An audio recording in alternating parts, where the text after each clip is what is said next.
Nayambi, Nayambi, Nayambi na mutima.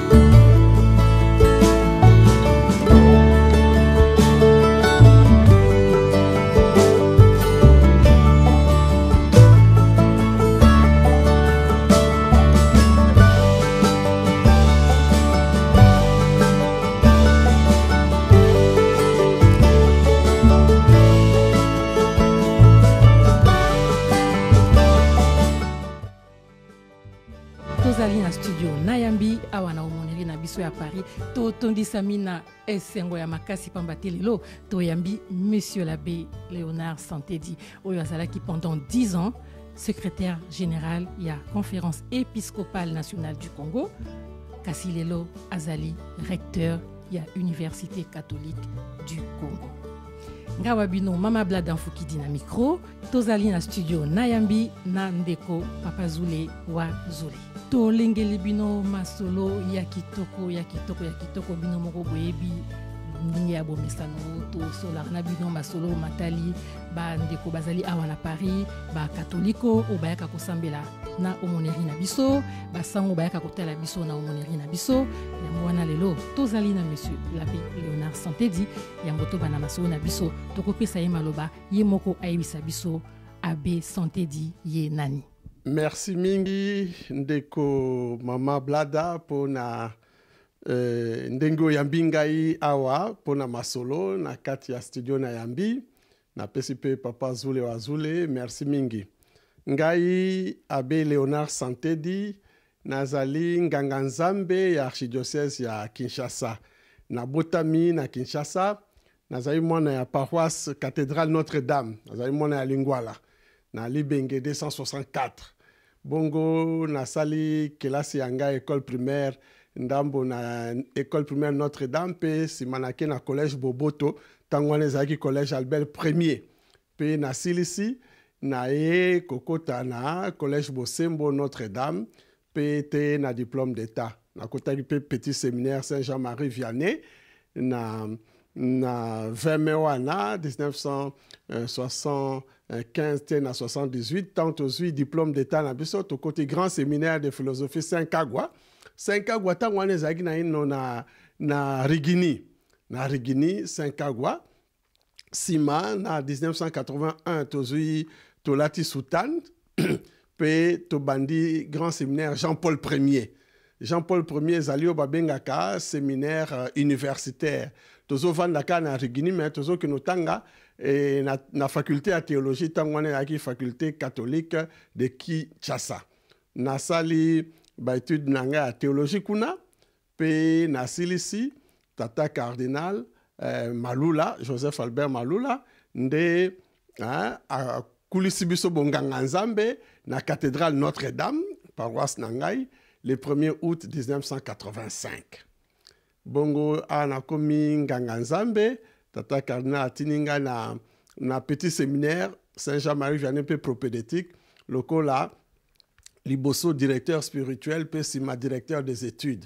nasali kuna mbula misato 85 te na 88 na 88 atininga na ya koba liso kelasi awa na mboka France naloba te na ntango nazalaki na yo na Kinshasa na faculté kuna nde nazwaki licence na ngai na théologie mpe na ye awa mpo ya kosala doctorat nasali natangi awa na 88 te na 93 5 ans nazwi doctorat na théologie na Institut catholique de Paris puis doctorat en anthropologie religieuse, histoire des religions à l'université ya Sorbonne Paris 4.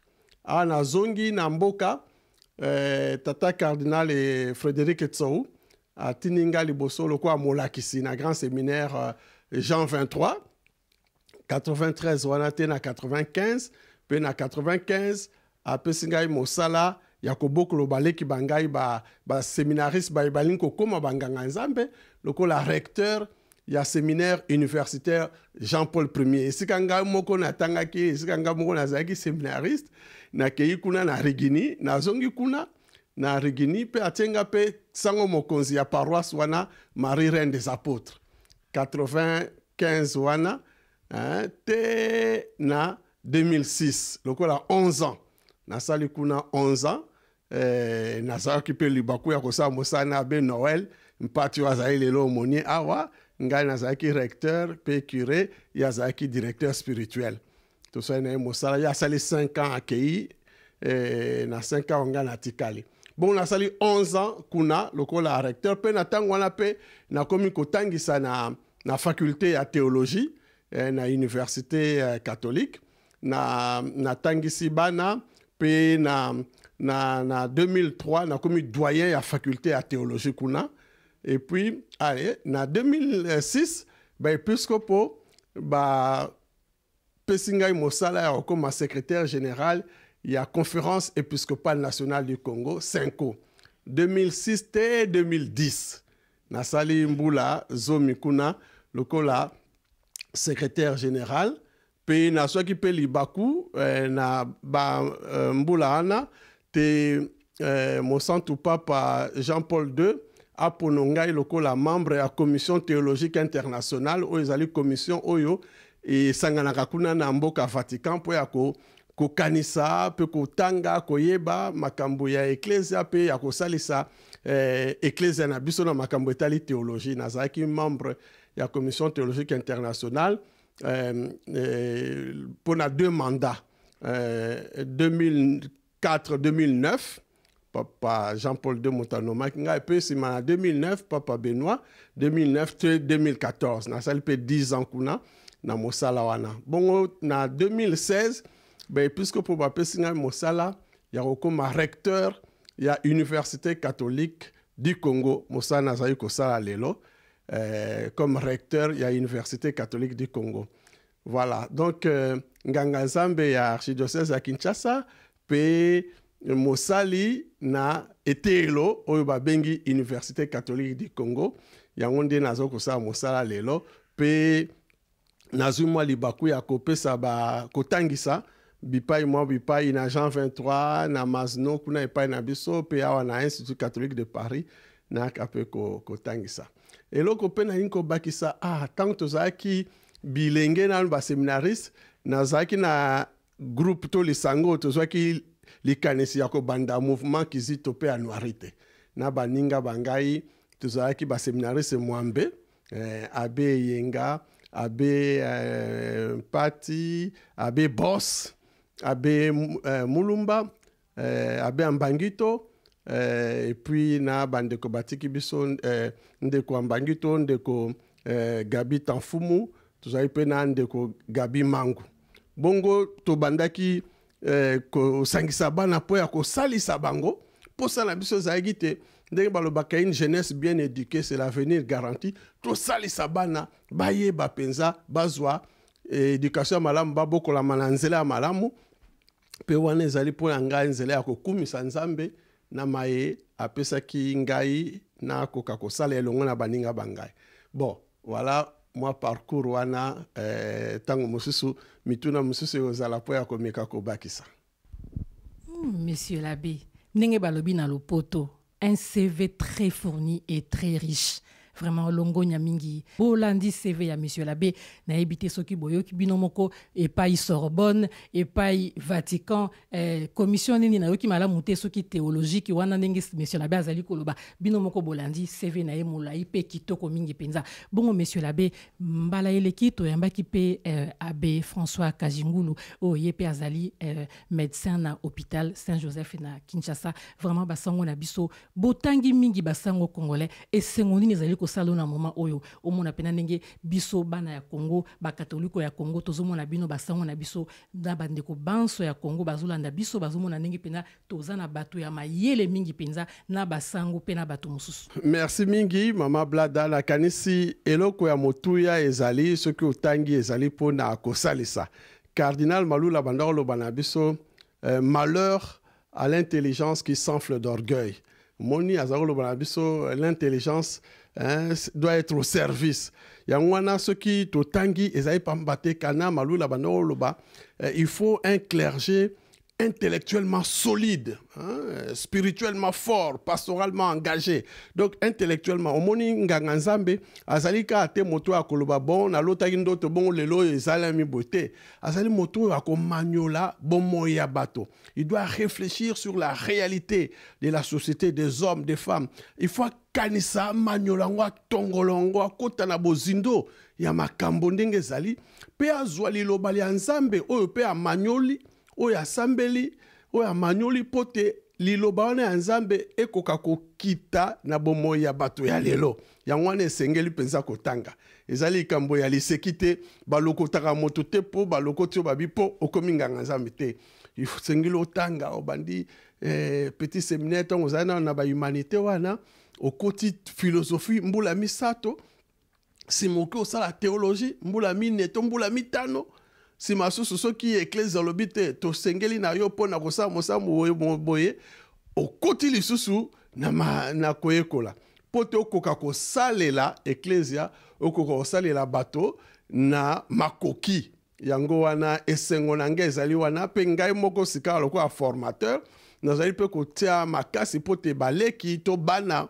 oyo tozali kozwa lelo bayekola mpenza bazwa instrument wana d'analyse critique ya société na biso pe bakoka kotia mayele wana nzambe apesi bango po ya kosalela mboka ya biso telema eklezia ya biso ekende liboso ezali esengo mingi tokoba se ndenge wana na koformer un clergé intellectuellement solide, spirituellement fort et puis pastoralement engagé oyo te bazali na bongo bazali pe na molimo bazali kosambela pe bamipesi po ya mosala mo eklezia pe po ya mosala ya bato bamoke na makambo manso oyebisi biso na parcours na yo eloko moko ya motuya mpenza etuti ngai commission théologique internationale ozalaki bongo membre ya commission wana osalaki 2 mandats nalingi nayeba commission wana evandi wapi esalaka nini et bon choix oyo ezalaki porté sur monsieur l'abbé Léonard Santedi et utaki pa ya nani ezalaki pe na ba critère nini po ba pona yo ozala membre ya commission wana. Merci mingi mama. Commission théologique internationale wana ezali commission ezwami na bakonzi ya eklezia na mboka Roma na Vatican. Tango eklezia basali likita linene liye bakobengaka concile Vatican II na kati ya concile wana bayokaki te esengeli ndenge eklezia ezali kokende pe ndenge mboka ezali kobongola malelo bamituna bamakambo ekomi ebele il y a de grandes questions d'actualité na mokili na biso esengeli pe théologie to oyo ezali mayele ya kotala ndenge nini nzambe azali kotambola na biso na bomoi bwa biso esengeli pe yango ezala yango wana tango concile Vatican II esilaki pape Paul VI a créé commission wana théologique internationale ezali commission moko ya 30 membres ce sont des 30 professeurs oyo baponomi na mokili mobimba dans l'église universelle 30 professeurs papa moto anomaka bango po te basala mosala wana pendant 5 ans bongo nazwaki libaku na histoire toyebi te la première commission Papa Paul VI a créé il y avait un Congolais, c'était Monseigneur Tarsis Chibango. Hein, il y a Concile Vatican II. Il y a aussi un deuxième Congolais, professeur Vincent Moulago. Et puis bon, bande comme ça, comme ça, Nigeria, to Benin, to nini. Puis nazwaki li bakute bakoka ko ponongai. En principe, ezali président ya commission ya congrégation ya oyatali makambo ya boyambi ya ecclesia congrégation pour la doctrine de la foi yende motakotinda mokanda na ba conférence épiscopale et nyonso pote ba pesa ba kombo ya bato ba yebite bazali ba théologien pe bakopesa ye moko tango kozwa ba kombo wana allez asali oya yeshwa na ndenge ya kotala ba CVP kotala recommandation ya bato wana bongo bon nazwaki libaku wana te papa Jean-Paul II na 2004 akoka kopona ngai mpona sala mosala wana. Commission esanganaka mbala moko na mbula na mboka Vatican mpe na basu commission lokola bazalaka 30 membres. Mosala esalamaka na 3 groupes de 10 membres, 10 membres, 10 membres. Bongo ba sous-groupe wana bakokutana so mbala moko na mbula enkoloba lokola mbala mibale na mbula mpo ya kotala misala kotala lokola neti tosalaki makambo etali toloba lelo oyo éthique ndenge nini bato basengeli kotambola na mokili na lelo ya bakestion ebele to makambo etali sensus fidelium boyambi ya bato ndenge nini kotambola makambo etali sor ya bana oyo bakufi bazwi batisimu te to makambo etali oyo toloba ecclésiologie makambo ya ecclesia christologie makambo etali Yesu Kristo makambo ebele diakona to bon makambo ndenge na ndenge oyo commission ekotala so basali mosala nango bapesi mpe pape soki andimi yango nde bapiblie mosala wana ezali mosala moko monene sika na kati wana tozalaki baafricain mibale bobele mibale me na groupe oyo eye nsima na biso na 30 wana baafricain bazali basato mosala monene ya kati ya commission théologique internationale oyo kosala mosala mpona ecclesia. Bandeko mosusu ya bakongolais mpe bazalaka membre ya commission wana be ozali yo moko congolais membre ya commission wana. Ndenge nalobi na histoire nga nazali congolais ya misato oyo nazali membre ya commission wana liboso mpenza ezalaki monseigneur Tarsis Chibangu ye azalaki na première commission théologique o papa Paul VI akreaki azalaki kutu kosala mosala ntango wana na l'actuel na pape Benoît XVI, le pape émérite, il y a un groupe Moko. Et puis Sima, il y a eu le professeur Vincent Moulago, il y a un professeur na l'université catholique, puis Sango ya Mboka Bukavu, puis Sima Bambula, ngana eko kitana wana. Lelo oyo na Afrique, tozali na Tanzanie Moko, na Nigérian, na Togolais. Basato wana bazali ko représenter Afrique. Tango azaki tozaki ngai congolais na nigérian moko professeur Akponunu. Monsieur l'abbé Léonard Santedi, diplômé à Sorbonne, membre de la commission théologique internationale, bongo lelo recteur de l'Université catholique du Congo. Kasi, monsieur l'abbé Azalakipe, secrétaire général de la conférence épiscopale nationale du Congo pendant 10 ans. Monsieur l'abbé, pendant 10 ans, secrétaire général il y a 5 ans. Qu'est-ce qui vous a marqué aujourd'hui pendant ces 10 ans? Merci mingi, namotuna otuni. Ezali esengo monene ya kosala mosala esika batata episkopo. Eloko esalisaki nga, eloko betinga ipensa, c'est le souci et l'amour de notre église et de notre pays et pas ya episkopo. Mbala iso ba episkopo bazali ko sangana nazali ko mona eloko aliboso souci na bango pour la population congolaise pour na mboka Congo et c'est vraiment l'expérience d'une église d'un épiscopat engagé au plus épais de la condition humaine. Ezali te bakoyaka kosangana pona kotala makambo etali kaka to molimo te kotala nzoto mobimba molimo pe nzoto pe kotala mboka na biso ezali kokende wapi susi wana yango mote ebetaki ngai l'expérience d'une église engagée au plus épais de la condition humaine pour un Congo debout, pour des Congolais et des Congolaises vraiment toloba vivant leur pleine humanité. Wana eloko simba ingai pe na bandai komona pe eloko mosusu ebeta inga c'est l'unité du corps épiscopal. Bon moko ya ba épiscope na biso tango bazali kosala mosala wana.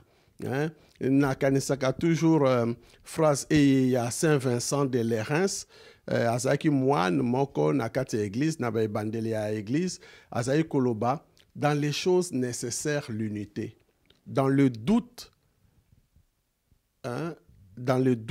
la liberté, mais en toute chose la charité. Donc na makambo ya minene esengeli toza bomoko na makambo oyo tozali koyeba penza te moto na ndenge ne me na manso esengeli bolingo yango nde mutu ekosala sima. Alors j'ai vu vraiment le corps épiscopal congolais travailler dans l'unité, dans le traitement des grandes questions, des questions d'actualité de notre Église et de notre pays.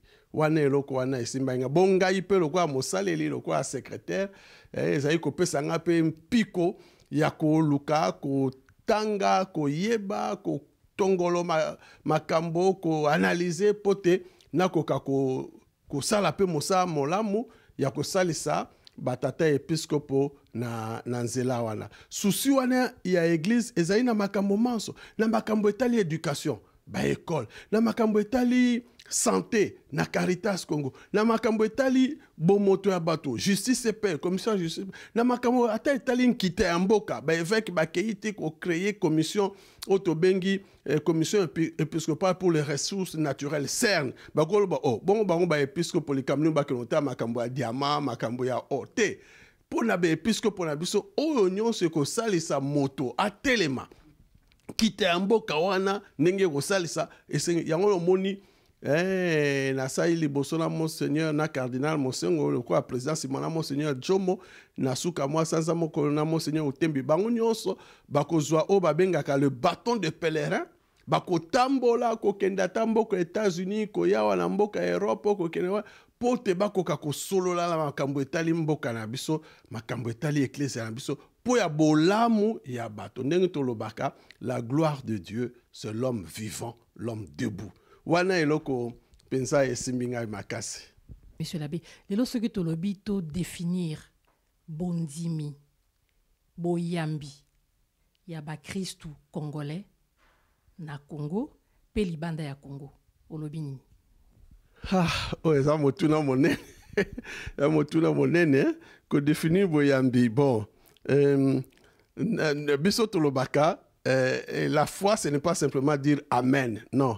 On a dit Mokanda na ba hébreu ya lobi, la foi c'est la preuve de réalité qu'on ne voit pas encore. Donc koyamba elin kolbate ata ona na monité mais lokwa nazali na elikia na ngai na mokonzi na ngai na ndimi. Donc la foi des Congolais aujourd'hui esengeli ezalaka ate to tolobaka foi ya oui amen na osambela nzamba kosala tete. La foi du Congolais c'est une foi qui doit mettre l'homme debout. Oyote ayebite nzambe na ngai ndenge Job abandalo baka je sais que mon créateur mon sauveur est vivant nzambe na ngai azali ngai nakoki kozala moto nazali ko vivre au ras du sol te je dois vivre debout yangwana la foi congolaise est une foi engagée. Oyo boyambi komisi ngai témoin to monzeneneke potina sakola yango na tango mosusu omoni tozali kosolola na bandeko ya bayamba mosusu po ya koloba esengeli te koloba kaka nzambe akosala bon tosala koboni tosambela kaka nzambe akosala toboyi losambo te. Saint Ignace de Loyola azali koloba prie comme si tout dépendait de Dieu, agis comme si tout dépend de toi. Donc na losambo na mosala yango wana penza ndenge nga na ko définir boyambi ya Congolais. Mais est-ce que to komine esika wana mbala mingi tozali komona ke to komite bayambi mosusu azali mondimi kasi azali kosala misala oyo engebene na boyambi boyete yango wana il faut to beta kasete tango yinso po ya koloba te boyambi boyibozangi misala bozali pamba boyambi ya Congolais fozala boyambi oyo eko telemisa ekolo na biso eko telemisa bana na ndimi nzambe na ebite Yesu Krista weipo ya ngai pote ngai pe na telema na salisa baninga na salisa ekolo so to komine esika wana na kansi Kongo na biso pe eko bongwana pamba te bazali na misala ndenge tozoloba to ya politique to ya économie to ani mingi bazali bandimi kasi mboka ezali penza kopesa elongi wana ya mosala ya bandimi ya solo te esengeli tokoba na mosala mona. ya solo penza monsieur l'abbé bongo biso pe tozali kokoba kaka na masolo na biso pamba te parcours na yo ezali penza molai mingi pe etondisami na makambo ebele sikoyo tokomi bongo na makambo matali université catholique du Congo epai wapi ozali actuellement recteur. Monsieur l'abbé, passage ya kozala secrétaire général ya Senko lelo recteur ya université, expérience na yo ya 10 ans wana ndenge ozalaki na Senko na ndenge okomi na université esalamaki na ndenge nini passage wana? Manso ezali kaka kokumisa Nzambe pamba te ye moto akopono biso bato pamba mpo ya kosala mosala na elanga ya ye nayebaki te nakanaki pe te kasi batata episkopo basengi ngai nakoka kosala mosala wana nakumisi Nzambe. Alors eloko na oloba ya solo ezali te o nalobi susi wana ya baepiskopo susi wana ya eklesia te moto atelema baepiskopo balobi esengeli to banda yango vraiment na bitelo. Soki tolingi un Congo debout, nous devons priorité à la priorité esengeli ezala éducation. Omoni pamba te éduquer quelqu'un, c'est le former. C'est balobi, Papa Benoît XVI Lobaka, l'éducation est un laboratoire d'humanisation. Éducation, ils allaient ici quand laboratoire, c'est comme bazo lamba bo moto ya moto. Donc, puisque pour balobi tala, tout ça ko yima mboka moyete, et sengeli tomi pesa na éducation. Bon moni ba mboko ya ba poto yo to tamboli to na ba mikili Amerika to Asie soki lelo ba komi boye ezali pambate éducation ezali lokola la prunelle de l'œil na bango bakotia bako investir banda école primaire bana bazoko tanga bazoko pesa bango esika bana bazoko zo ba bourse na ba université. Soko tali ba budget ya ba université na tambola ki na université ya Montréal na ki na université à Boston na États-Unis okomona ba 10 milliards 15 milliards pour na budget ya recherche pour année. Bon donc soki tolingi lobby puisque pour lobby Congo na biso bonga il faut tout investir na éducation. Alors lokwa na sali mosala kuna pe moto nga na kitani ndeko nga na kitani nganga Nzambe azaki recteur mandat na ye esili. Puisque pour basengi nga babi bon yo zali pe professeur ozaki doyen pe ozaki kotangisa kende osalisa université na biso na bandeko bazali wana baninga ba professeur mususu po ya kobokolo bana pe kotelemisa yango wana mosana azali kosala pe université catholique du Congo tuza ko viser tobi une université de l'excellence. Tolingi penza université ya qualité ya tombola boakate ya qualité ya ko salisa bana former des jeunes formatés créer vraiment des personnalités et offrir au pays des compétences capables de travailler au développement de la nation et de l'église. Wana souci na biso na kata université pe nazali ko pesa longonia na baninga ba professeur na corps professoral to ezali kuna et tout ce que kabola biso banso idéal wana na d'abord comité de direction nangai ndeko professeur Jean-Ona Ocho ndeko frère Nketo pe ndeko ma sœur Cécile Amba donc na comité de direction biso banso to sengel komi pesa penza to salisa bana na biso bako bimawa bazala penza na diplôme ba lokotité mais diplôme ko salisa bango basa mosala penza pona mboka pona ecclesia pona ekolo pona Afrika pona mokili yango wana na pesi Nzambe merci na makasi yo ya pesi ngai po ya kokoba mosala sima mbula zomi ndenge lobi omoni mbula zomi wana esasa nga pena mona ba difficulté ya mboka na biso na makambo etali mboka na biso kokoso nini tozana yango bongo sikoa ngana kei na ngambo ya etelo nakoka kotala eloko nini pe tosengeli kotia makasi pote tokoka kozongisa eyano na kokoso oyo tozali nango na mboka na biso yango wana souci ezali ya ko travailler pensa na une université d'excellence de qualité pe ya ko créer ba partenariat to lo bato ko kolisa bondeko entre université na biso catholique ya Congo pe ba université à Poto to sali yango na université catholique à Louvain na mboka Belgique, université Fribourg na mboka Suisse, institut catholique de Paris à na mboka France, na université de Montréal pe Laval na mboka Canada.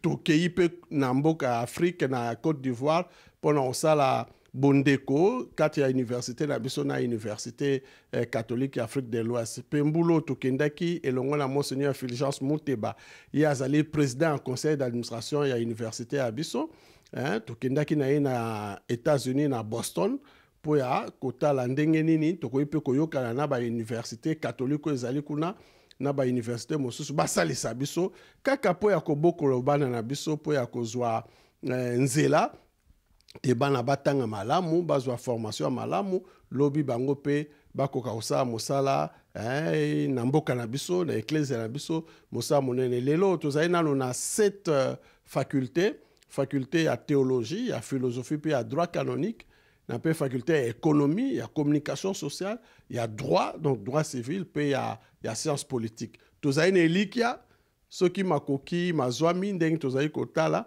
ya kobanda faculté ya médecine et faculté ya polytechnique pour ya koforme ba ingénieur mboka na biso eza esengeli na bango pour ya kotongo ekolo ba ingénieur pe faculté ya psychologie pe sciences de l'éducation tala moi programme moneno tozali nango so nzambe asungi mosala wana ekosalema. Avoir un enseignement de qualité, monsieur l'abbé, et ils allaient vraiment objectif moko kitoko mingi pona baité na biso kuna na mboka Congo. Et bongo na Université catholique du Congo, bazali na devise moko balobi, Lumen Super Flumen. Comment comptez-vous rejoindre cette devise? Merci maman, nandenge o rappelé ngai devise ya Université catholique. Nalobaka toujours bateau ba swaki likanisi wana ya kotia devise wana ezalaki vraiment naloba nzambe mutapesaki yango Lumen Super Flumen enikoloba la lumière sur le fleuve enikoloba mwinda likolo ya fleuve wana ezali lokwa mboka na biso ya richesse ya mboka na biso tozali na nkita ebele ndenge na mboka na biso toza na diamant na wolo toza na boye to ndenge nini kasi soki tozali na lumière te na mayele te tokokosalela nkita wana te bongo lumière wana ezali lokola baye na université baye kotanga na etelo wana enene bazwi lumière bazwi mayele ya koyeba ndenge nini bakoki kosala po te mboka etambola po te ba richesse na biso wana ekende bongo soki totali na Bible la symbolique de la lumière. La lumière est une fonction misato. La lumière a d'abord une fonction pédagogique, didactique, pédagogique. Lumière indique le chemin. Le pédagogue, lumière et la kisakanzela. Moni so itoza molili, ale motonyo sa pelisi mo mwinda po mwinda ane la kisabisonzela. Omoni to na pokwa moni ale ba pelisi ba minda ya balabala to soki minde kufi ale batunyo ba pelisi ba torche donc mosala ya liboso ya lumière ezali ko lakisa nzela la lumière indique le chemin mosala ya mibale ya lumière ezali nini ko bengana molili la lumière chasse les ténèbres wana ko kozala otolobaka mbeba les antivaleurs moyibi akoya koyiba te mwinda ozela soki babomi mwinda molile ko ya koyiba donc mwinda lumière eko bengana banti valeur wana la corruption la tricherie les tripatouillages nini wana nyonso tu oyo kokitisa bomoto ya bato ba mbeba o wana nyonso alors mosala ya lumière yangona la lumière a une fonction éthique. Après la fonction pédagogique, une fonction éthique, la lumière chasse les ténèbres. Et puis, Moussala a mis ça à la lumière aussi donne la vie. Lumière, azali na fonction moko, to ben en salvifique, la théologie, to ben en sotériologique. Et qu'on peut salibiki. Au moni, pardon, tant bazoko boko la ba soso. Au moins la bakotia bato baboko la bakotia lumière ya mutu eko ça va pousser on a tout temps au baboti bana ba prématuré au to benga matombe bakotia nini bakotia mwinda moni alors c'est comme ça Jésus a pu dire moi je suis le chemin je suis la vérité je suis la vie le chemin fonction didactique ou pédagogique ngala sanzela je suis la vérité bosolo fonction éthique ekolongola lokuta to moyibi. Et puis, la vie, fonction salvifique wana soteriologique na kopesa bon moi. Alors devise wana ni kolobake moto ya tangi na université catholique azui mayele ya koyeba kolakisa nzela. Nzela ni tosengeli kotambola. Azui mayele ya kolongola onyo sotu ezali bambeba moyibi lokuta ndenge, hein, le mensonge, le vol, le tripatouillage, la corruption à Kolongolango. Et puis, azupe mayele, ya ko salela la vie, ko salela bon moy, ko salela bon moto.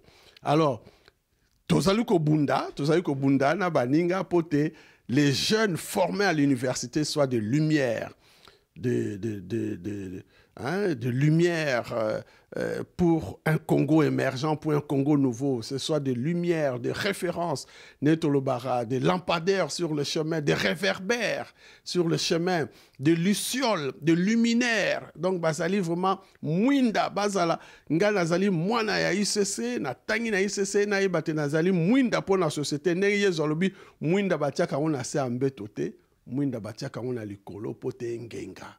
Alors, donc, je suis formé à l'université catholique pour être une lumière, pour éclairer. Vous êtes la lumière du monde. Bazala mwinda mokile. Voilà, sans ya devise wana lumen super flumen. La lumière, monsieur Zaba étudiant na yo bazali kolanda yo. Tozali awana Paris na studio na Yambi bongo ba étudiant pe bazali kolanda yo monsieur l'abbé oyebisi bango la lumière. Bongo message nini susu ya mutu ya penza o bazali kolanda usikoyo. Olobeli bango nini ba étudiant na yo message ezali kaka ya kozongela wana ba étudiant ba yebate bazali lumière, hein? Na ba yeba silisa na UCC na ba bazali na inokuna ba yebake ba koti na université moko oyo concept na ngo ezali lumière. Donc donc kolinga koza lumière ni kolobate koza na bosolo kozala na tout nyonso tu etangami kosalisa l'humanité, l'humanisme kosalisa l'humanité bayeba yango bazo kutanga pona kosalisa pe lobitan bazala na mosala na société bazo kosala bazala te des intellectuels quelconques, hein, qui ont vendu leur intelligence au service du mal, qui ont vendu leur intelligence car pona mbongo bayeli mbongo boyo motamayele bongo na yo soki ndeni omona teta mosusu batata na biso baloba balobi est-ce que moto matanga pour nga oloba te moto atangi asa moto atina mais soki yo tangi pozo sa ba makamoko boye. Alors donc le message que je donne à nos étudiants c'est d'être de lumière, donc vraiment des références à l'université catholique, mais aussi tous les intellectuels. L'intellectuel est lumière. Mais tout intellectuel doit être lumière. Mais en particulier, baye bazali na université catholique, baye évêque bazali ko senge bisoto sala mosala kuna pour yako former une nouvelle classe de l'élite congolaise éprise des valeurs. Hein, un leadership intellectuel mais aussi éthique, hein, te bayo bakokoma bakonzi lobi na mboka na biso baza bakonzi baye bazali kosa mosala kaka na mayele ya nini te kasi pe ya motema ya molimo bakoyeba te nazwi mayele po ya kosalisa bato kasi po ya koniata bato te na mayele na ngai po ya kokosa bato te na mayele na ngai. Donc la qualité de l'enseignement mais aussi la qualité de la recherche, la qualité des publications, hein, une communauté vraiment au service du bien commun. Yangwana un message na biso tokosa makasi me bango pe ba étudiant o ba yewana ba s'approprier ndeng tolobaka bazwa idéal wana comme idéal na bango pote lobby bakoka ko honorer formation oyo bango bazali kozwa to bazwi na kati ya université catholique du Congo. Tozali koko ba malembe na kati ya masolo na biso lelo penza tozali kaka na monsieur l'abbé Léonard Santedi po masolo ezali ebele. Monsieur l'abbé lelo bandeko bazali komitu na mingi penza ba katoliko na ba ope bazali ba katoliko te bazali kotuna biso mingi balobi soki bayoki 5 epai bayoki CLC epai bazotuna différence eza wapi, distinction eza wapi, séparation eza wapi entre politique na makambo matali boyambi. Natondi botondi mama pamba te opesi ngai libaku linene nzela ya kotia mwa mwinda na makambo etali ecclesia to boyambi bwa biso na politique. Omoni tomikosa te.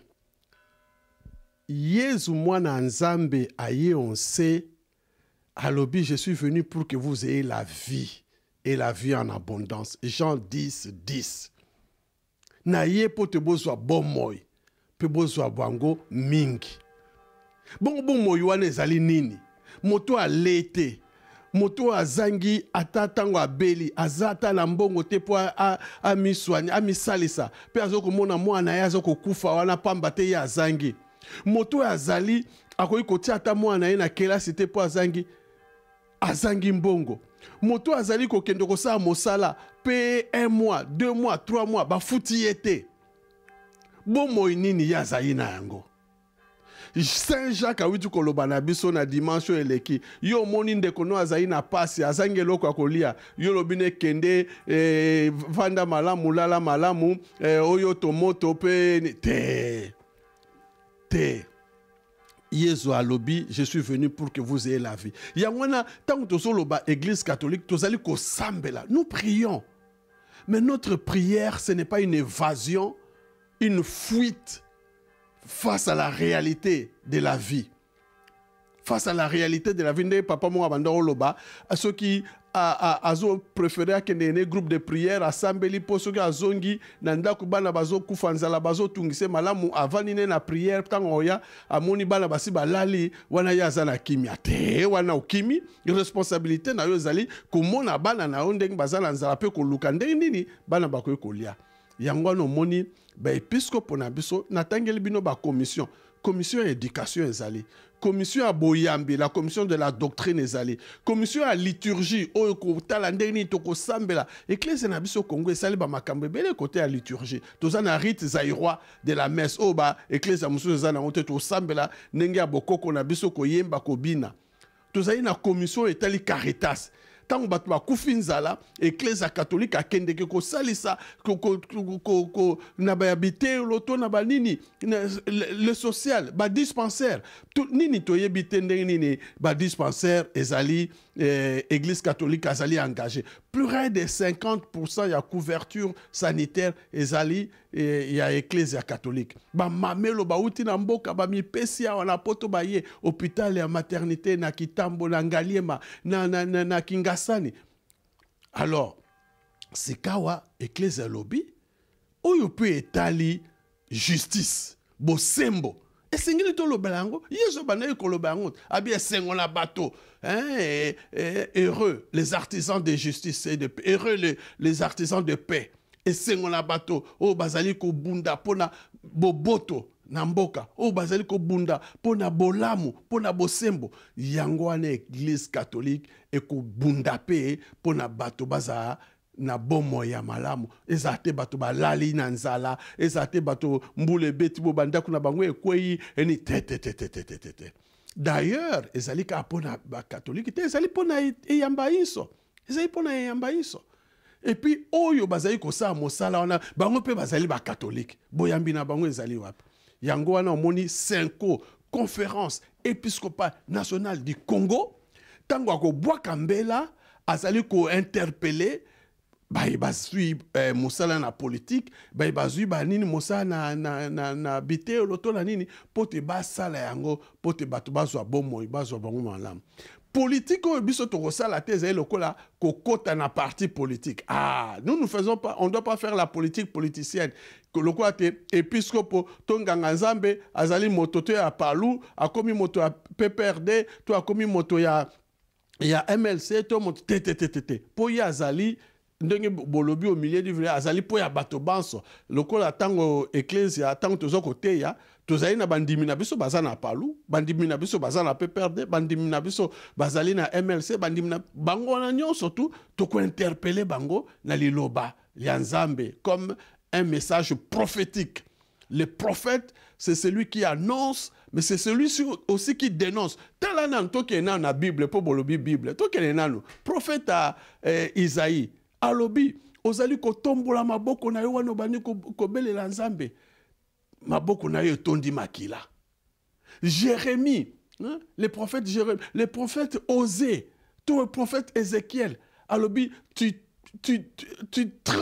tronques même la balance. Ozali ko bebi sa pona ko exploiter les pauvres.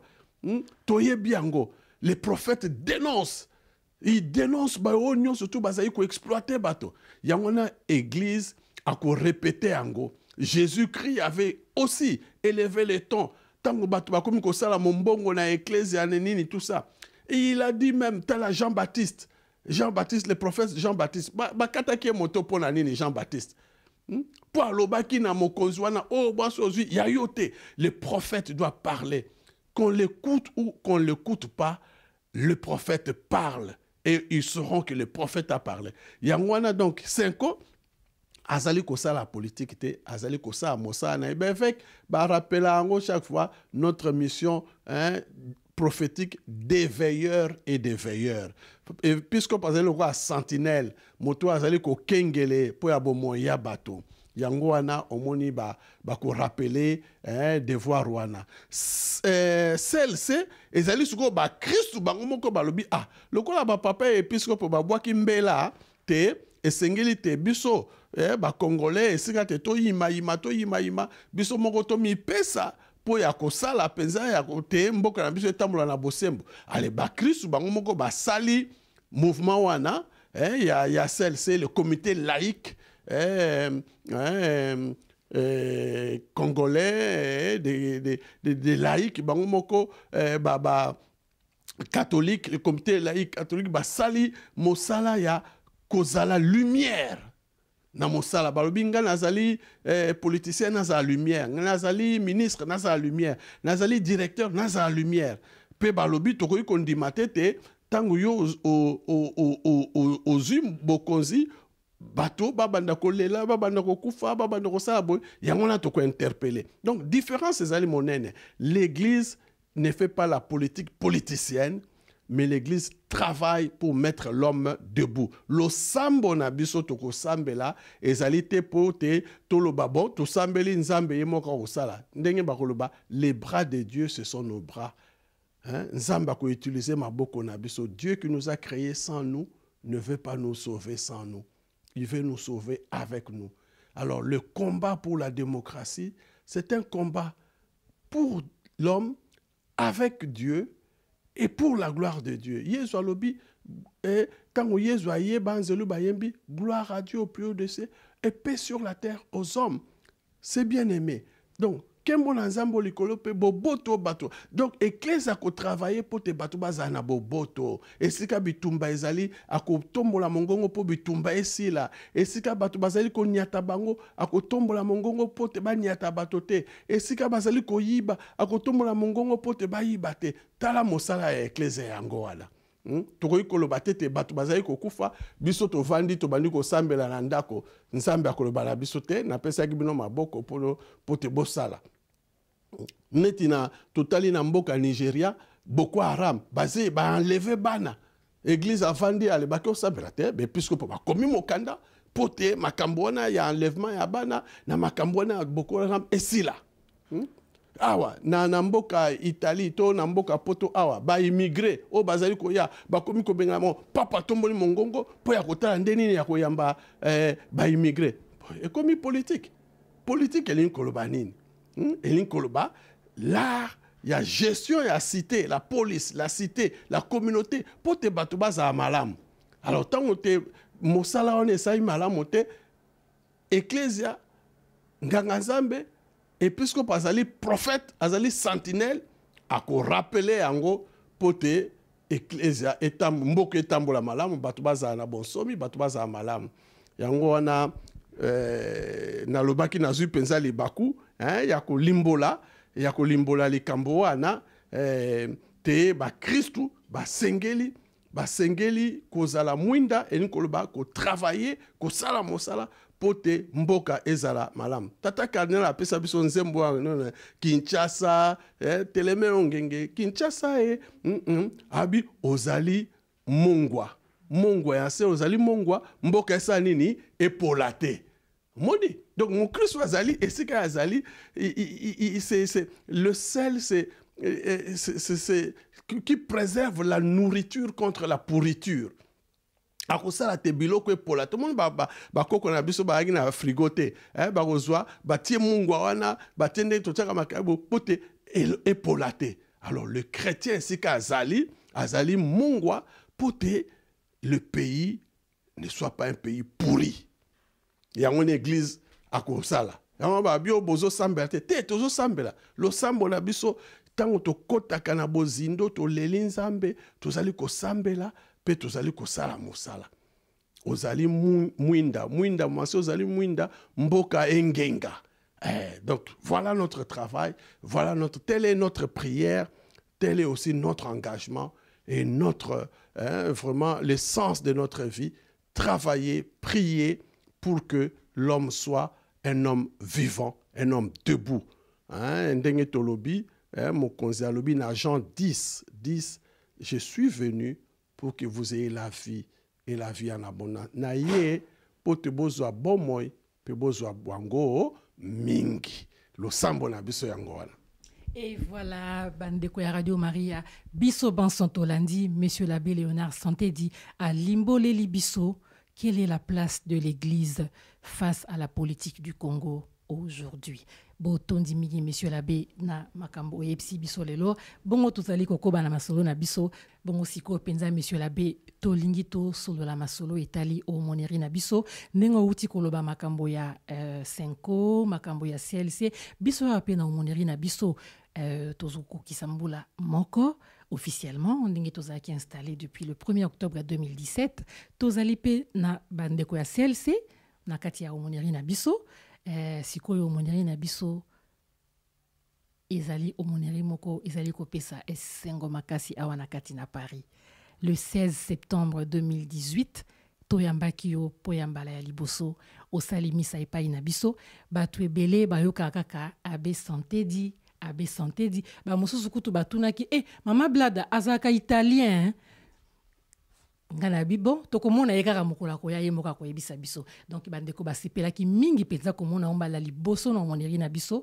dimanche le 16 septembre 2018 bongo dimanche uti koleka awa le 23 tozalaki na ouverture ya année pastorale 2018-2019 et salamaki bongo misa ezalaki na Monseigneur Edouard Kisonga na basango ebele bazaki na biso bongo siko Monsieur l'abbé yebisa biso o moneri wana Toyoka Masolo Mingi, vous avez œuvré de manière efficace. Pendant moneri na biso et salama. Yebisa biso masolo ane bandaki ndenge nini, ba difficulté nini bokutanaki nango, po to koma lelo pena na omoneri ndenge to monyango lelo. Na bomoni ndenge omoneri catholique congolaise de Paris et ezali kongenge boye na kumisi nzambe pe na toni nzambe botondi na lobi ya solo le Seigneur ne retire jamais la grâce qu'il donne à ses enfants. Oebindeko biso bato tozali bato pamba tozali basali nzambe nde moto ako utiliser biso ngazalaki secrétaire général na Senko pe tozwaki mokanda ya bandeko ya Paris balobi puisque po bosalisa biso pote biso ba congolais tozala pe na omoneri obino Senko donc conférence épiscopale botie loboko pe botindeli biso omonier allez puisque po basengi te tokoka kopesa ya note omonier ezali tete puisque po mboka moko bato bako décider bozala no moneri ezali esika bino bovandi soki episkopo ya mboka wana amoni te bandeko ya ekolo boye to ya mboka boye bazali mwa mingi nasengeli pe ngai lokola nazali tata ya milimo ya kotala ndenge bango bazali nasalisa bango basambela pe na ndengo ya bango yende moto akokreye omoneri pe akosenge biso alors biso to tinda yango wana nzela esengelaki koyebisa bandeko awa te Senko akoki kokreye omoneri na Paris te omoneri c'est l'évêque de Paris, l'archevêque de Paris, c'était le cardinal 23. Yemutako senga na bepiscope ya mboka Congo nazali na posa, lokwa nazali na ba congolais mingi nakoka kozwa nganga nzambe ya kosalisa bakongolais bakristu na ngai ya bazali bakongolais eloko ya liboso yango wana eloko ya mibale bomoni bakongolais ndenge bazali awa bazali mpe na mwa mangombe ebele bazali mpe na ndenge bazosangana ebele esengeli mpe boyokani na kati ya biso na biso bakongolais mpo te toloba estce toza na posa ya eloko moko oyo kosangisa biso mpo te tokoka kokumisa nzambe na ndenge na biso. Donc moi difficulté ya mibale ezalaki yango wana. Oyo ya misato ezalaki nani oyo akosala mosala yango. Yango wana ndenge na lobi nzambe soki atie loboko na ye ate koumela ata mikakatano ezali ata mikakatano ezali me oyo ya nzambe ekokende se liboso. Yango wana cardinal 23 atindaki vicaire épiscopal na ye monseigneur Rambo, Xavier Rambo ayete na Kinshasa na conférence épiscopale po ya kosolola na ba episcopo ya biso ya Congo pe bayambi bayoki ye alobi te esika penza ba congolais bazali esengeli nganga nzambo azali kosokipe na bango ta na batanga boye to bayambe ndenge na ndenge pe ezali ba congolais bazali kotika pamba te moto akosolola bango akosunga bango azali te tala par exemple bana moto akosalisa bon yango wana tosengi puisque pope bamanyoli babi bayoki mbela wana bapesi yano na monseigneur te bakokanisa na tango bakanisi babwaki basengi ba episcopo ndenge basengaka bacandidature episcopo na episcopo apesi ti sima bayaki kopono ndeko abe Noel Mpati nganga nzambe ya Kinshasa po te ya kosalisa mosala wana na kati ya omoneri tango aye ezalaki nanu ndenge balobaka lokola informel asali nanu ad experimentum asali mosala kaka ndenge wana omoneri officiellement ebandi le 1er octobre 2017 mais ebandaki déjà kosangana boye na boye na bakokoso wana mani oyo ya nzambe nde tolobaka ezalaka toujours na nzela ya kuruze Yesu Kristo alobi oyo alingi kolanda ngai atika koluka makambo ya ye moko asala nini ameme kuruze ya ye yango wana ba difficulté wana esengeli kopekisa biso te tozongo nsima yango omoneri ebandaki kaka kokende te na le 1er octobre wana ndenge bomonaki abe Chole qui est le secrétaire général omoni yango wana justement toloba l'abbé Chole le secrétaire général ya conférence épiscopale nde moto yaki donc ezaki likambo ya abe santé dite abe santé dazali kaka instrument nzambe autilisaki na ngongo nga nazalaki wana sima na ngai autilize abe Chole lobi tonde ke musu abe Chole ayaki okombo ya episcopo ya Congo po ya kofungola omoneri wana congolaise catholique de Paris yango wana nabi na komisi nzambe pe na tondi yo botondi nazaki penza na libaku ya koya kosambela na nte nazwi libaku yango sikawa pe nzambe azwa lokumu esengo na ngai ezali te omoneri ezala penza une communauté vivante esika ba congolais o bazali awa na Paris bakoya kosambela pote nzambe asa na mabota na biso ba congolais des familles chrétiennes vraiment des saintes familles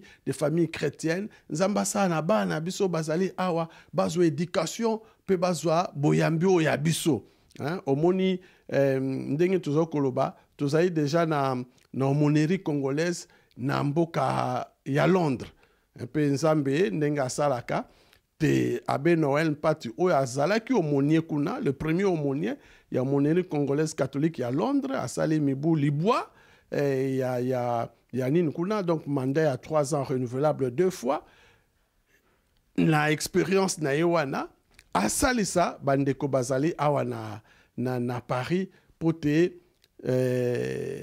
omoneri ekende liboso na lokumu ya nzambe ya biso bato te biso tozali bato pamba tokoleka nous sommes des serviteurs quelconque mais na lokumu ya nzambe Noel azalaki na Londres atiki akei mais puisque po batindi omonier mosusu abe Julien aokoba mosala ya ecclesia alors omoneri ya Londres ezalaki abe Noel te ezali omoneri congolaise ezali kuna mboka Londres ndenge pe ba episcopo basalaki na mboka Rome bazalaki banda kala mesko baponi abe adesingie yazali nganga nzambe ya mboka bondo ye azali kosala mosala kuna lokola aumônier congolais na mboka Rome ndenge pe sikawa tozwi na Paris.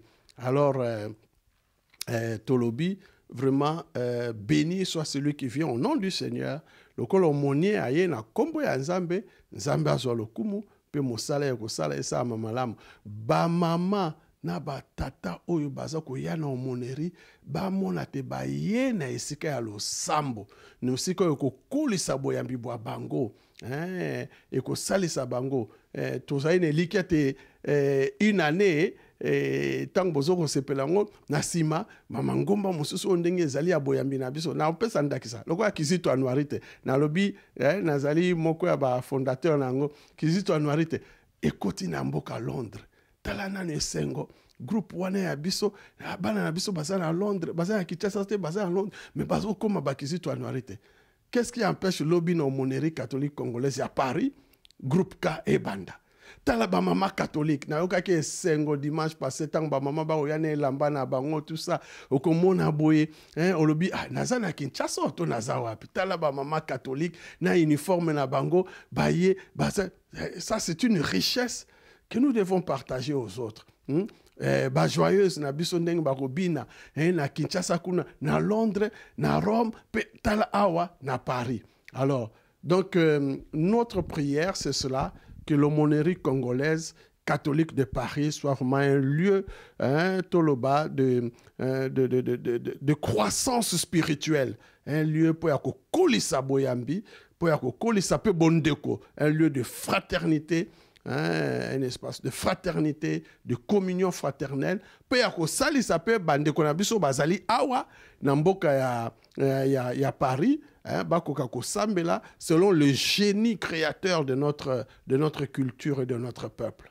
On va un peu revenir sur le choix porté sur Monsieur l'abbé Noël Mpati comme aumônier à Wanakati à Paris pour Bandeko Mingi, Tunaka moi, Mituna Ebele, Lobi, Monsieur l'abbé Noël, Bamsusu Baebaki na Londres, Bamsusu Pe Baebaki était, Bamsusu Bazotuna, critères Nini Pinza et Zalaki pris en compte. Est-ce que c'était juste le fait qu'Azaki une expérience Moko il y a 10 ans dans l'aumônerie à Londres ou bien il y a eu d'autres critères? Bon, béni soit celui qui vient au nom du Seigneur. Donc, na Ecclesia, elimo muto a Kambaka, elimo muto a Gidaka, elimo muto a Kambaka bato, pour yakosa mosala. L'abbé Noël, c'est sûr, bon, il a eu une expérience na Londres, mais avant qu'il ait à Londres, il a eu une expérience, il y a aumônier. Donc, bakoyi kozwape abbé o batindi siko a remplacé abbé Noël na Londres, abbé Julien n'avait jamais été aumônier. To abbé Adesingi et na Rome, azaki liboso aumônier. Alors donc, ce n'est pas cela. Ezali kakate, ba episcopo bakoloba bazali na pose nganga nzambe.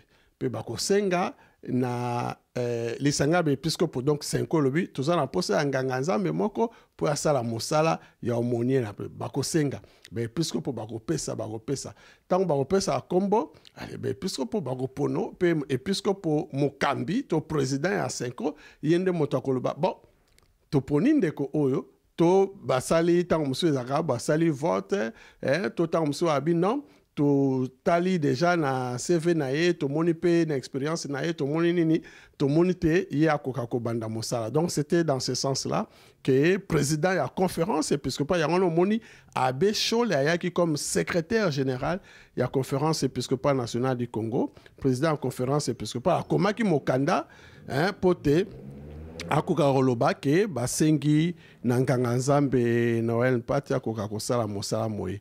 Bongo po ya biso ba Kristu to yamba ye pe to salisa ye asala mosala moye molamu ndenge pe na ba paroisse nso bako yamba sango mokonzi asala mosala na ye malamu.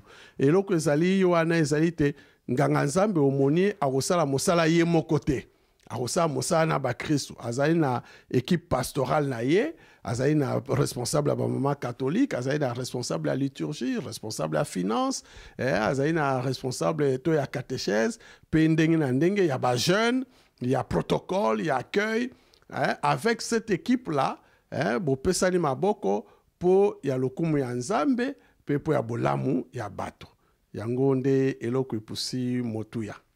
Bongo sikoyo monsieur l'abbé ndenge outi koloba yo moko oyaki na misa oya le 16 septembre dimanche ozalaki pe na misa ya ouverture ya année pastorale ozwaki pe mwa ngonga muke ya kosola na bandeko ya ba commission pe mouvement ya conseil pastoral ndenge tolobi ba mama catholique bandeko ya protocole bandeko ya communication sociale omonaki pe bana nkembi ndenge baza kobina na mwa ndenge na bango ya lopoto mais bazomeka kaka mwa muke omoni ba acolyte na biso même soki ozwi mwa temps pena molai penza te po ya kovanda na biso toza na mbula moko depuis tozaki installé officiellement mais à venir nini ozali komonela ozali kopesa na kati omoneri na biso.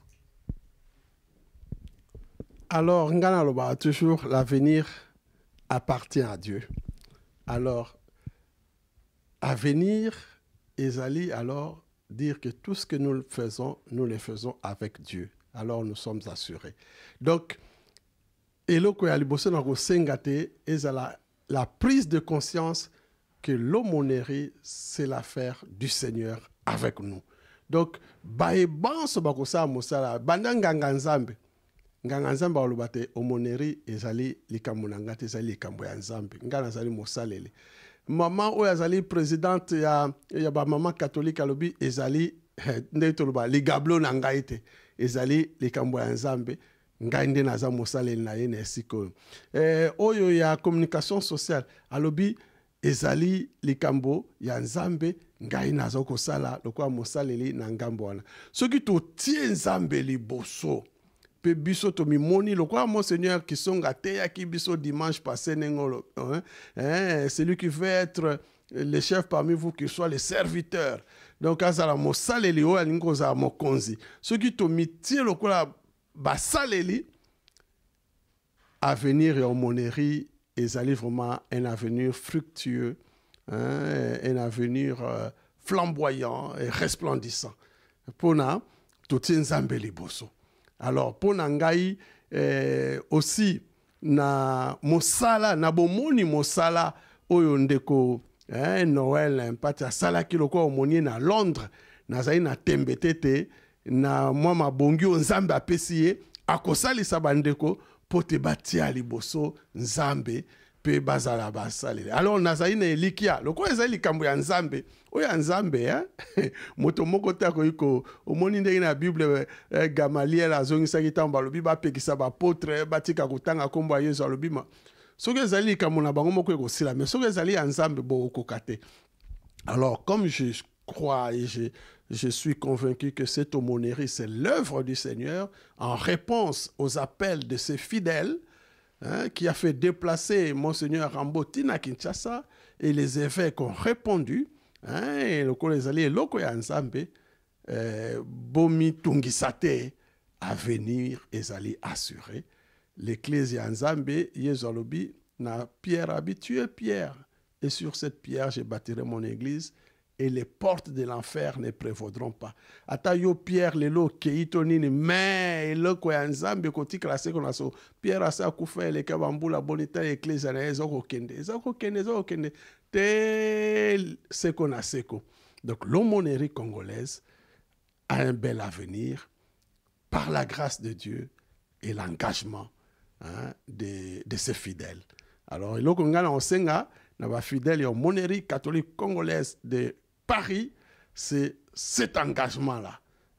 Na komi pesa neto imba na mi pesi na nzambe mobimba na motema eloko nini na koluka lisusu esengo nanga c'est Jésus Christ.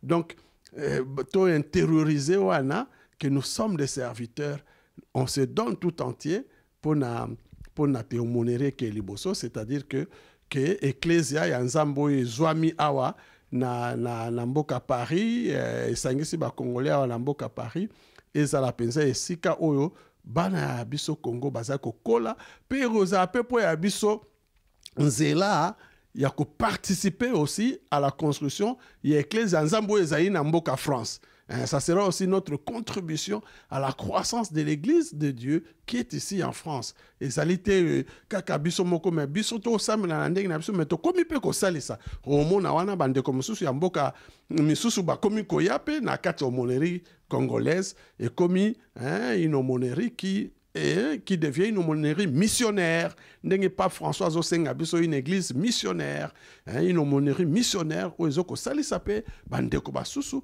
ata baza congolais te me bandimi ko ya ko sangana na biso bakuta na penza na mwinda ya Yesu Kristo za ko ngenge pezo ko kolisa bato. Esina nzambe mobimba mobimba na motema mobimba bandeko ya aumônerie na biso bauti kolanda monsieur l'abbé Léonard Santedi IBC biso tozala ba engagé na kati ya aumônerie na biso bandeko bozali déjà na ba engagement na kati ya aumônerie bozonga simate bokende se liboso na engagement na bino bozwaki ba oyo pe bazali na mwana no hésitation bazali ko hésiter pour na kozwa engagement abbé Santedi alobi tozala ba engagé tozonga simate ba mama ya aumônerie ba papa ya aumônerie bilenge ya aumônerie tozwa ba engagement na kati ya aumônerie na biso pona to tombola yango monsieur l'abbé tokomi kokoma na suka ya masolo na biso malembe sikoyo tozalaki na misa ya ouverture ya année pastorale dimanche euti koleka dimanche le 23 septembre misa esalamaki na monseigneur Edouard Kisonga ozalaki parmi ba prêtres concélébrants ya misa wana yebisa biso personnellement les faits marquants ya messe wana pona yo ezali nini. Ah, merci mingi ndeko. Bon, moto viva kamisa na ndenge na ye ngai naloba penza te esengo na ngai ezalaki d'abord komona te monseigneur Kisonga azali kosambela misa awa na kati na Paris mais lokola azalaki na Kinshasa. Lokola penza ndenge asalaka ndenge azalaki na Kinshasa. Donc ça montre que vraiment l'aumônerie c'est déjà une présence aussi de l'église congolaise à Paris. Et donc aliboso na sepela nango mais loko ami balé on a sepela ki nango pe ezaki na suka tango ba mama catholique baleki liboso po ya ko pesa ba carte wana na ba mama. Alors nami lo belingabi voilà bazalaki ba mama bazalaki na Paris moto alors que ton église d'ailleurs tala siko ba ye ba sangani pe ba zui likanisi wana te ndenge tozalaka ba mama catholique na Kinshasa to na Congo ndenge pe tosengeli kozala awa na sepelaki mingi na mona ekutu ba mama basusu ngana yebi ya paroisse nanga ya Notre-Dame ba mama mosusu ya Saint-Augustin sika likaki to ya Rigini famille na Reine des Apôtres ezaki esengo mingi na komisi nzambe pe na tondi botondi en voyant les débuts un peu sur un chemin rocailleux, un chemin crévassé, puis zigzagant, ndenge zaki wana kelelo tala aumônerie telemi ba mama pe ba ye belé bazoko benga ba mama catholique nde ba yake belé wana ezaki esengo mingi na komisi nzambe donc nzambe ye moko akoba kosala oyo ase abandi ndenge na lobi suwe ezali ke lobi toye pe tomoni groupe K bon nazo bwaka mwa mbela wana pona nazali moko abandisi nango nalingi namoni bana na biso ya groupe K to jipe na bango ba ya kasima ba ya mukasa ba mama AS awa pe na aumônerie catholique congolaise ya Paris ndenge na monaki na Londres ndenge pe na moni na Paris na Bruxelles na moni pe groupe K na Bruxelles et aux appels sengo mingi.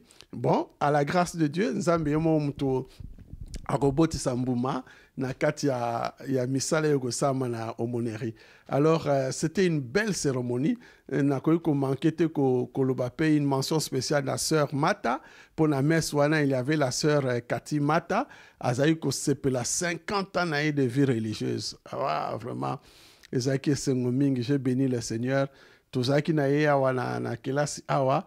Mais comment on a boyé, tenir dans la fidélité, 50 ans, c'est une grâce. Comme on dit, la fidélité à ses engagements honore l'homme et les rapproche de son Seigneur. Donc, na kumisa nzambe pe ponaye et azala modèle pour ya biso hein, tenir dans ses engagements azala peu modèle pour na ndenge na lobia ba maman ba jeune ba zana moneri ba papa que la fidélité à ses engagements honore l'homme et les rapproche de son Seigneur.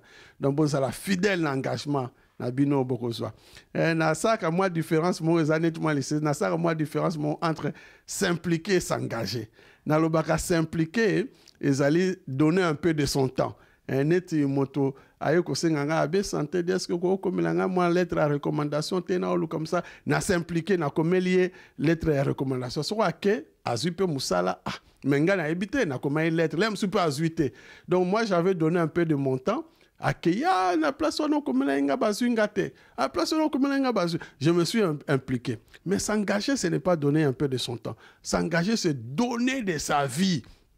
Moni ndenge na pesa andakisa omoni implication loko aneti so to li amaki il y a une poule qui s'est impliquée aya aboti likinae akenae abiso to zu likinae to sali to zu likinae to sali omelette donc la poule s'est impliquée pour que nous ayons l'omelette mais tant que tu as saucisson, il y a un porc qui s'est engagé. Donc, porc a été bakati moi ndambo et puis à kenae non. Porc à koufi, ngoulou à koufi, il y a toujours saucisson. Donc, quand nous mangeons des saucissons, sachons que quelque part, un porc est mort. Donc, s'engager yangoana. Donc, couper sabo moina yo potelo kwekeli bosso. Nous avons besoin des gens qui s'engagent comme ça pour l'aumônerie congolaise, mais aussi pour notre église. Tala, Maman Maria, elle s'est engagée. Tango lobi oui. Mosali Wanza Bengayo, son oui d'un jour est devenu oui de toujours. Azalaki wana na crèche, azalaki wana na kana, azalaki wana tango amemi mwane na tempelo, azalaki wana au pied de la croix. Moni engage toute sa vie. Ba apôtre, tango ba s'engager, ce n'était pas pour un temps. Ils ont donné même de toute leur vie. Alors, ce tolingi pe moneri et kendeli bosso, faudrait que des gens s'engagent. Bah mi pesi vraiment ba s'impliquer te moi ngonga muke côté ba mi pesi vraiment mobimba ndenge to yembia wana mi pesi mobimba na motema mobimba. Alors un bel engagement, un bon engagement à tous les fidèles de l'aumônerie catholique congolaise de Paris. Na seki mingi monsieur l'abbé bande ko aumônerie bino moko bolani monsieur l'abbé abeti c'était alobi ba groupe kaya aumônerie bozali wapi Maman Nani Sisungu, Papa Maurice Kalonji, Maman Marceline Kalambai, Bozali Wapi, ba ancien Kizito, ba ancien Noirite ya Omoneri, Botelema, Monsieur l'abbé Santé Dialobi, abeti c'était groupe Kaya Omoneri, et Kotelema Mokolonini. Bon, Monsieur l'abbé Nenge Touti Kolobana Missa, on est Uti Koleka ya ouverture et année pastorale, Tozalaki pena jubilé ya ma sœur Catherine Mata. To monaki ba anciennes élèves naie ba tenaki vraiment koleka liboso kozwa maloba pour na ko remercier ye et justement sentiment ni sala ki autant omoni ba o bazala ki bilenge lelo ba komi basi minene basi nanda kwa libala ba responsable ba misusu na nzela ya mosala na sens ya engagement o uti koloba o monaki sentiment ni tant monaki bandeko wana. Sentiment ya action de grâce d'abord ya kokumisa Nzambe. Yakolobate, voilà ce que tu as fait à travers Sœur Cathy, Namosalo Yasalaï comme éducatrice. Et puis un sentiment de fierté. Vraiment, la Sœur Cathy nous a honorés. Elle a servi le Seigneur avec honorabilité, abnégation. Yangwana mboumawane botami. Tant on a moni ba mama wana po bazaki ba mama ba leka ki ona ba enseigne à lui la wana bazalaki ba la mike tangu Sœur Cathy azaiko tangu so lobi botel ma boy bo ba na ko yima iba mamelo bon mais lobi dimanche wana bazalaki fier ya koleka ba bité maman ya beaucoup libiso pa salisi biso a éduquer biso yangana na lobaki l'éducation c'est un laboratoire d'humanisation. Maman Cathy Mata a humanisaki bango asalisaki bango bakoma ba mama bon moto bo bango. C'est une fierté. Nous avons besoin de modèles comme ça, d'éducateurs na mboka na biso. Et puis eloko mususu o nazaki nango penza na kumisaki nzambe na lobi ndenge tolobaka tout amour s'aimé tôt ou tard fleurira. Omoni bolingo Sœur Cathy na bo jeunesse na ye comme Mamelo Batinda ki na lui la wana directrice oya semaki na mbomo ya bana wana yango nde moto eboti mbuma. Donc tout amour semé tôt ou tard fleurira. L'éducation est une œuvre d'amour. Toza na posa te bandeko bazali na bitelo bazali kosa mosala basa yango na bolingo. Pamba te bana wana tango bazwi bolingo wana ata bazo komona yango pasi discipline wana mais lobi tango bakomi bato bako sepela pe bakoto tala wana bazaki ba mama mususu bakomi femme ministre avocate médecin tala ba mama ya libala ezaki esengo yango na abi vraiment action de grâce na kumisi nzambe. C'est lui qui choisit des êtres fragiles que nous sommes pour yakosa mosala. Na kumisi nzambe pe na tombeli susu sœur Katimata mibumi ke na mosala na ye ezaki pe libako nene apote na kati omoneri to mona qu'est-ce que ça donne que d'être engagé. Au semer amour wana ekobota mbuma. Voilà, tokumisi nzambe pe totondi ye botondi pona yango. Voilà, bande tokomi na suka ya masolo na biso, tozaki na esengo mingi penza lelo, masolo zalaki milai mingi penza, mais c'est un petit peu normal, hein? C'est quand même Monsieur l'abbé Léonard Santé, dit, vu son parcours, il fallait vraiment toza na masolo milai. Voilà, tout ici masolo na biso, tozalaki na studio na Yambi, awa na Paris, na aumônerie catholique congolaise de Paris, toyambaki pona bino, Monsieur l'abbé Léonard Santé, dit, secrétaire général de la Cinco pendant 10 ans, diplômé de la Sorbonne, membre de la Commission théologique internationale et actuellement recteur de l'Université catholique du Congo. Botondi mingi, monsieur l'abbé, tozan esengo mingi penza nenge tomonyo awa, nenge balobaka, porte ya omoneri, ezali ya kufungwama, mbala liboso toyambio lelo kasi, ezala mbala ya sukate, toko yambayo lisusu mbala ya sima, na motema, pe na maboko ya kufungwama. Botondi, monsieur l'abbé. Ngande na tondi bino botondi pendenge na lobaki na kumisi nzambe na œuvre ezali kosalema awa na pesi avenir ya omoneri pour ceux qui ya kambi ekokende se liboso.